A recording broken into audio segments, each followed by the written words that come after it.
Видеоклип с най-добра режисура. Номинации за: Безумна любов, Емилия и Мирал Кайсар. Режисьори Николай Нанков и Петю Картулев. Безумна цена, Иван. Режисьор Людмил Иларионов. Леден свят, Малина. Режисьор Николай Скерлев. Сладки лъжи, Есил Дюран. Режисьор Людмил Иларионов. Крепост, Глория.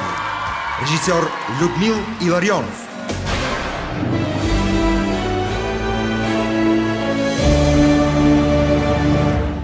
Плодовете и греховете от работата на екипа обикновено се трупат върху главата на режисьора.